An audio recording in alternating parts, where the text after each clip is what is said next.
నమస్తే, welcome to Leo. మనతో ఉన్నారు పొలిటికల్ అనలిస్ట్ శ్రీలీల గారు.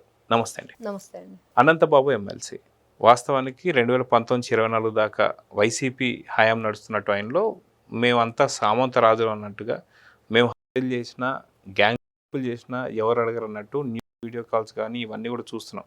సో డబుల్ డిగ్రీ పొందినటువంటి ఒక అనంతబాబు ఎమ్మెల్సీ ఇప్పుడు కటకటాలు వెనక ఉన్నాడు. ఈరోజు విచారణకైతే వచ్చారు. సో వాళ్ళ హయాంలో మర్డర్ చేయడం, ఇప్పుడు కూటమి ప్రభుత్వం వచ్చిన తర్వాత సాక్షుల్ని బెదిరించి వాళ్ళకి డబ్బులు ఇచ్చి లేదంటే కూడా చంపేస్తానని చెప్పేసి బెదిరించడం. సో ఇవన్నీ చూస్తుంటే ఎలా చూడాలి? అది కాక ఈరోజు కోర్టుకి సబ్మిట్ చేశారు. ఈ యొక్క విషయాన్ని ఎలా చూడాలంటారు?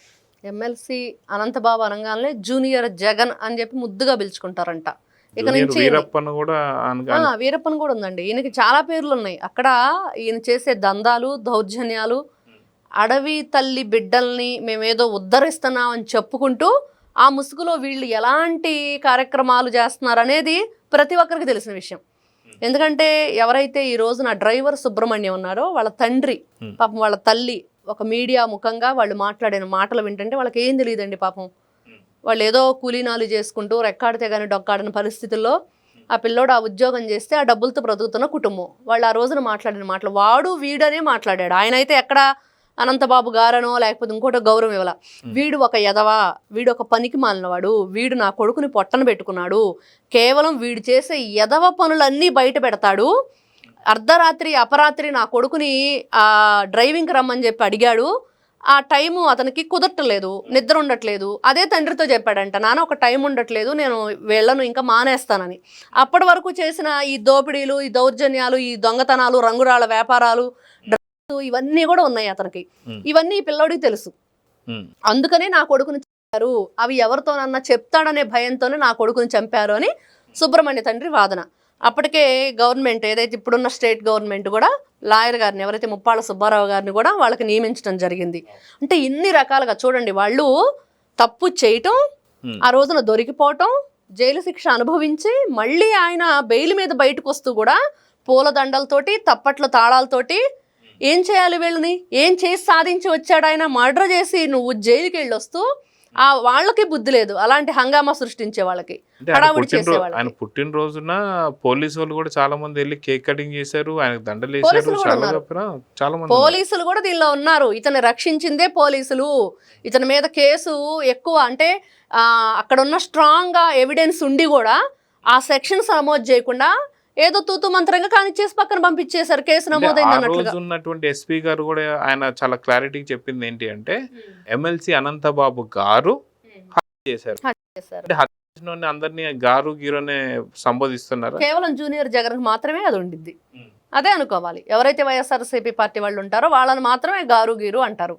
ఈ ఎమ్మెల్సీ అనంతబాబు మనం గతంలో చెప్పుకున్నట్లుగా భార్యాభర్తలు కలిసి ఎక్కడికైనా పూజలు, పునస్కారాలు, యజ్ఞాలు, యాగాలు, ఓ మంచి కార్యక్రమాలు చేస్తారు. కానీ వీళ్ళిద్దరు కలిసి మర్డర్ చేశారు. అది ఎమ్మెల్సీ అనంతబాబు బర్త్డే. ఆ రోజున ఆ బర్త్డే రోజు భర్త గిఫ్ట్గా ఇచ్చిందా ఈవిడ అనుకునేటట్లుగా ఉంది. మరి మొన్న కూడా విచారణకి ఇన్ని తీసుకున్నారండి పోలీసులు. అక్కడ మాత్రం ఆయన ఎక్కడా కూడా ఒక్కదానికి సమాధానం చెప్పలేదు. ఏదో ఫార్మాలిటీగా అనుకుంటా ఆ పాస్వర్డ్ కూడా, ఫోన్ పాస్వర్డ్ అది కూడా తప్పు చెప్పి దాదాపుగా 45 నిమిషాల పాటు ఆ ఫోన్ ఓపెన్ అవ్వకుండా చేయటమే కాకుండా, మరి మీరు ఎందుకు బెదిరించారు వాళ్ళని సాక్షుల్ని అని అంటే, నా అభిమానులు బెదిరించి ఉంటారు అని చెప్పటం. అంటే ఒక కూనీ కోరికే అభిమానులు, ఒక దగా కోరికే అభిమానులు, నీలాంటి మాఫియా వాళ్ళకే అభిమానులు. అంటే తనకి ఇష్టం లేని వాళ్ళైనా చేసి ఉండాలంట, లేకపోతే తనని ఇష్టపడే వాళ్ళైనా చేసి ఉండాలంట. ఎలా చూడండి, ఎంత ధైర్యంగా చెప్తున్నాడు తప్పు చేసిన వ్యక్తి. అంటే కోర్టులలో ఫిజికల్గా హింసించాలని చెప్పేసి, హింసించకూడదని చెప్పేసి ఒక రూల్ ఏదైతే ఉందో, దీన్ని ఆ మంచితనాన్ని కూడా తను చాతగానితనంగా ఏమైనా ఫీల్ అవుతున్నాడా? అందుకే కోర్టులు అడిగినటువంటి ప్రశ్నలు కానీ, లాయర్లు అడిగిన ప్రశ్నలకు సమాధానం చెప్తలేదా అంటే ఏమని చెప్తారు? ఈ రోజునంటే పూర్తి ఎవిడెన్స్ ఉన్నాయి, ఇతనే చంపాడు అనేది వాస్తవం. ఒప్పుకున్నాడు కదా, మరి ఇంకెందుకు తొక్కి పట్టిన ఆరదీస్తున్నారు అన్నట్లుగా తీయాలి కదా నారా. అప్పుడు కదా తెలిసిద్ది అసలు విషయాలు, అప్పుడు కదా బయటకు వస్తాయి. ఏదో నీ ఇష్టం వచ్చినట్టు నువ్వు ఫోన్ పాస్వర్డ్ కూడా తెలియదు, గుర్తులేదు, మర్చిపోయా అనే స్థాయికి ఉన్నావంటే, ఒక మనిషిని చంపేసి నీలాంటి వాడిని ఏం చేయాలి? అంటే ఇక్కడ వ్యవస్థలో ఏదో న్యాయంగా ధర్మంగా వెళితే కుదరదు ఇట్లాంటి వ్యక్తుల పట్ల. వీళ్ళు రాష్ట్రంలో గతంలో వాళ్ళు అధికారంలో ఉన్నప్పుడు చేసిన అఘాయిత్యాలకి ఈ రోజున ఎంత హెడ్ స్ట్రాంగ్గా అతను బిహేవ్ చేస్తున్నాడు, ఎన్ని రకాలుగా అక్కడ నాకు కావాలి అన్నీ కూడా అక్కడ లోపల ఏదంటే సదుపాయాలు కావాలని చెప్పి ఆయన కోరుకుంటున్నాడు. అంటే వాళ్ళు అధికారంలో ఉన్నప్పుడు అలా జరిగింది వాళ్ళకి. ఇట్లాంటి వ్యక్తుల్ని కొట్టాల్సిందే, కొట్టి అసలు విషయాలు బయటకు తీయవలసిందే, జరగాలి. 1-2 సార్లు 4 పీకితే చెంప మీద ఒకటి కొడితే పళ్ళు ఊడిపోయి టేబుల్ మీద పడాలి. అప్పుడే అసలు విషయాలు బయటకు వస్తాయి. మనం సినిమాలో చూస్తూ ఉంటాం అసలు సిసలైన నేరగాళ్ళకి ఎలాంటి ట్రీట్మెంట్ ఇస్తారనేది.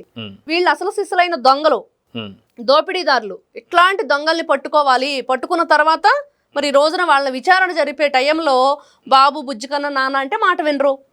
పూర్తిగా అతను అనేది వాస్తవం, అతను ఒప్పుకున్నాడు అనేది వాస్తవం, అందరూ కూడా చెప్తున్నది వాస్తవం, సాక్షుల్ని నువ్వు ఏ విధంగా ఇబ్బంది గురి చేసావు అనేది వాస్తవం. ఇన్ని వాస్తవాలు వెలుగులోకి ఉండి కూడా ఎందుకు గడ్డం పట్టుకుని బ్రతిమలాడాలండి? అంటే ఇలాంటి సమయంలో చాలామంది అంటుంది ఏంటి అంటే, వాస్తవానికి పోలీసులు విచారించారు, ప్లస్ లాయర్లు కూడా దాని గురించి మాట్లాడుతున్నారు. సో అయినా సరే సమాధానం చెప్పడం లేదంటే ఆ కడుపు కోత ఎవరికైతే ఉంటుందో ఆ తల్లిదండ్రులు కావచ్చు, లేదా తన్ని వీధి సుబ్రహ్మణ్యం యొక్క సోదరుడు కావచ్చు, లేదంటే భార్య కావచ్చు, పిల్లలు, వారందరినీ పెట్టి మీ స్టైల్లో మీరు విచారించండి అంటే వాళ్ళకు ఉన్నటువంటి బాధ ఏదైతే ఉంటుందో దాని మీద ఆ విచారణలో ఖచ్చితంగా నిజాలు కక్కుతారని చెప్పి అంటున్నారు. వాళ్ళకి ఇవ్వాలి తల ఒక లాటి. ఆ కన్న తల్లికి, కట్టుకున్న భార్యకి, ఈ రోజున తండ్రి అని చెప్పుకోవడానికి లేకుండా ఆ బిడ్డలు పడే వేదన, ఆ తండ్రికి చెట్టంత కొడుకు ఎలా ఉండిద్ది, సోదరుడు తన తోడబుట్టిన వాడు లేకపోతే ఎలా ఉండిద్ది, అండ ఏదైనా ఇప్పుడు ఎవరికైనా అండే కదండి బిడ్డ. మరి అలాంటి వ్యక్తి లేకుండా చేసిన వ్యక్తిని ఎలా ట్రీట్మెంట్ చేయాలనేది వాళ్ళందరికీ లాటి చేతికిస్తే వాళ్ళే చూపిస్తారు ఏం చేయాలనేది.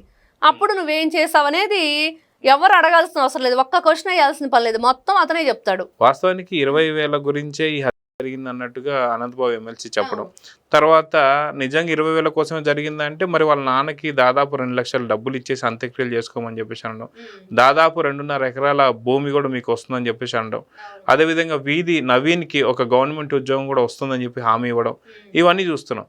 సో నిజంగా 20,000 కోసం అయితే ఇన్ని పరిహారాలు అవసరమా? నిజంగా దేని గురించి అనేది కూడా ఒక పెద్ద అనుమానం ఉంది. లక్ష్మీ దుర్గ గారికి సంబంధించిన పర్సనల్ మ్యాటర్స్ ఏమైనా తెలుసా అని కూడా కొంత చాలా అనుమానాలు వ్యక్తం చేస్తున్నారు. ఎందుకంటే లేడీ ఇన్వాల్వ్మెంట్ ఎందుకు అయింది ఇక్కడ, ఏదో జరిగింది అనేది మాత్రం ప్రతి ఒక్కరూ అనుమానిస్తున్న విషయం అండి. అక్కడ ఎవరు కూడా దాన్ని కాదు అని చెప్పలేకపోతున్నారు. ప్రతి ఒక్కరు కూడా ఎందుకు భార్యాభర్తలు ఇద్దరు కలిసి ఎందుకు చేశారు, అసలు అంత భయంకరమైన నిజం ఏముంది అతనికి తెలిసింది, అది కదా బయటకు తీయాలి అనేది ఈ రోజున అందరూ అడిగేది. ఖచ్చితంగా వీళ్ళు చేసే ఈ పని వెనక ఏదైతే ఈ మనిషిని లేకుండా చేశారో దాని వెనక అందులోనూ ఒక లేడీ కూడా ఇన్వాల్వ్ అయ్యి అక్కడున్న వాచ్మెన్ కూతుర్ని కూడా కర్ర ఉంటే కర్ర ఏదుంటే అది ఇచ్చేసే ఫస్ట్ ఆయుధాన్ని అని చెప్పి ఆవిడ కారులో వెళ్ళటం, వాళ్ళ బట్టలు మార్చుకోవటం, అవన్నీ కూడా లేవని చెప్పటం, ఎన్ని కథలు అల్లారు, ఎన్ని రకాల కథలు సృష్టించారు వీళ్ళు దీనికోసం. అసలు కథ ఏంటి? ఇప్పుడు ఆ అసలు కథ పోలీసులు బయటకు తీయాలి. ఇప్పుడు అన్ని కథలు మనకు తెలిసినవే, కానీ అసలు కథ బయటికి తీసినప్పుడే ఈ సుబ్రహ్మణ్యం ఎవరైతే డ్రైవర్ వీధి సుబ్రహ్మణ్యం కథ ముగుస్తుంది. చూద్దామండి ఖచ్చితంగా మొత్తానికి ఈరోజు విచారణలో ఏం జరగబోతుంది. సో కస్టడీకి తీసుకున్నటువంటి ఒక పోలీసులు ఏం విచారించారు, సో ఒకవేళ అనంతబాబు ఎమ్మెల్సీకి అండ్ వారి సతీమణికి లక్ష్మీదుర్గ గారికి ఒకవేళ కస్టడీకి కానీ లేదంటే మనకు అరెస్ట్ అయితే ఎన్ని రోజులు జైలు శిక్ష పడుతుంది అనేది ఏమైనా తేలుతుందా లేదని చూద్దాం. మరి నమస్తే. నమస్తే. Please subscribe to Leo news for more videos.